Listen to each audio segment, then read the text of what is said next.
साथियों नमस्कार। मैं डॉक्टर कृष्ण कुमार केसरवानी, सहायक प्रवक्ता library, doctor B R. Ambedkar university Agra. आज मैं आप लोगों के समक्ष पुनः अपने कुछ पुस्तकालय व्यवसायियों की मांग है कि शोध गंगा पर थीसिस अपलोडिंग करने वाले फॉर्मेट में कुछ परिवर्तन किया गया है, उसको लेके पुनः एक थीसिस अपलोड को कैसे करना है, उससे संबंधित अपने इस छोटे से वीडियो के माध्यम से आप लोगों को जो समस्याएं हैं उसकी जानकारी दे रहा हूं। तो साथियों, आप लोगों को मालूम है जैसे कि शोध गंगा पे आपको आना है, और शोध गंगा पे जब आप आएंगे तो लॉगिन करेंगे। जैसे ये लॉगिन पे आ गए, हमारे जैसे यूनिवर्सिटी कोऑर्डिनेटर में हम अपने क्लिक करेंगे, हमारा ये यूनिवर्सिटी कोऑर्डिनेटर का एडमिन है, यहाँ पे हमने ये लॉगिन किया। लॉगिन करने के बाद ये शोध गंगा का पेज थीसिस अपलोड करने के लिए ओपन हो गया। अब हमें आना है ये थीसिस अपलोड करने में। तो अब ये थीसिस अपलोड करने से पहले ये जो कुछ हमारे पुस्तकालय व्यवसायियों को समस्या आ रही है वो लेके ये है कि पहले उस पर अपलोड करने से पहले ये बता दें कि ये जो अपलोड फाइल्स दिया हुआ है, अपलोड फाइल्स फॉर्मेट में शोध गंगा के द्वारा विगत वर्ष कुछ फॉर्मेट अपडेट किए गए हैं कि हमें फॉर्मेट कैसे अपलोड करना है। अपलोड फाइल्स में आप देखेंगे पहला दे रहा है चूज फाइल।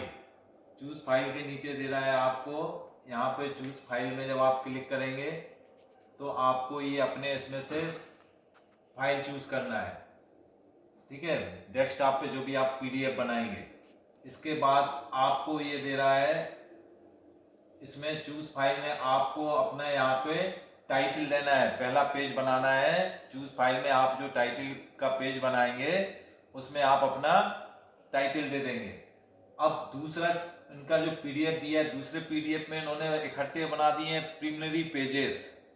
प्रीलिमिनरी पेजेस में पहले आपको देना होगा टाइटल पेज, टाइटल के बाद डिक्लेरेशन, डिक्लेरेशन के बाद dedication, certificates, acknowledgement, list of tables and graphs etcetera. जो भी आपके ये सारे के सारे जो थीसिस के जो आपके टेक्स्ट के पहले चैप्टर के पहले सारे प्रीलिमिनरी पेजेस कहलाते हैं, उनमें सिर्फ कंटेंट और एब्स्ट्रैक्ट पेज को छोड़कर आपको इसमें सारे के सारे प्रीलिमिनरी पेजेस ऐड करना है। अब तीसरा आपका जो दिया हुआ है कंटेंट, ये जो तीसरा जो पीडीएफ का जो आपको बना के अपलोड करना है फाइल्स में, वो आपका है तीसरा कंटेंट्स।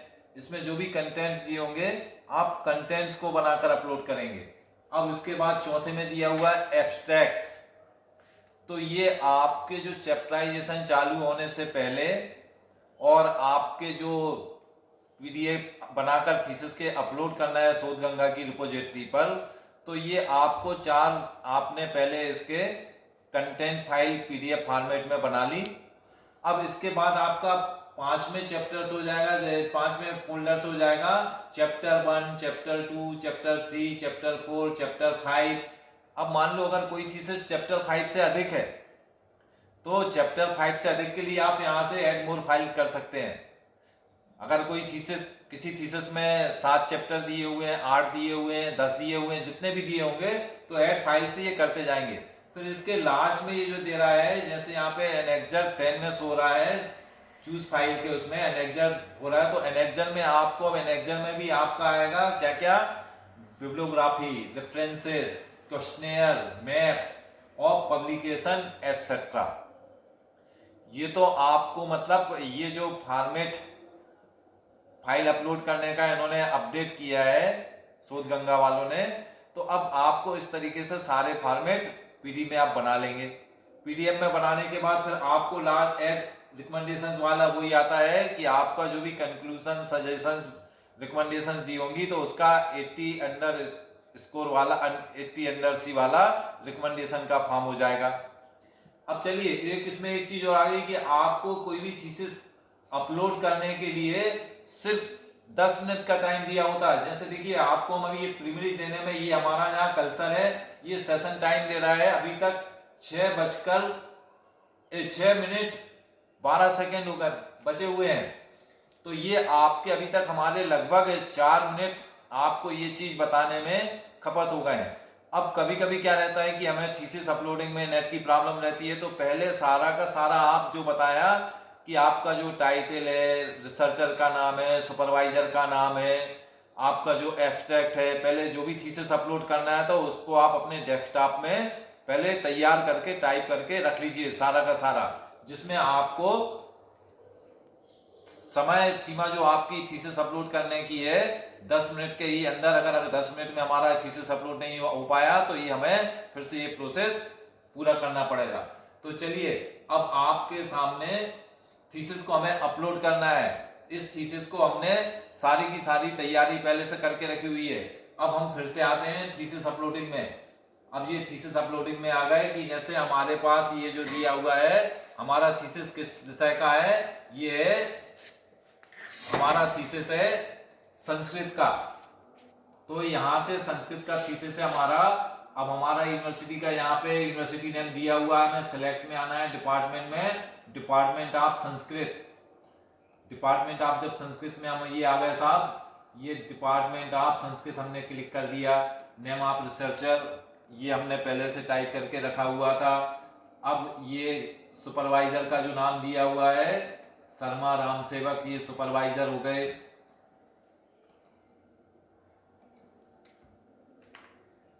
अब ये पीएचडी थीसिस है। अब ये ईयर दे रहा है कि ये ईयर में यहाँ पे देखिए ये जो ईयर दे रहा है सबमिशन ईयर 2002।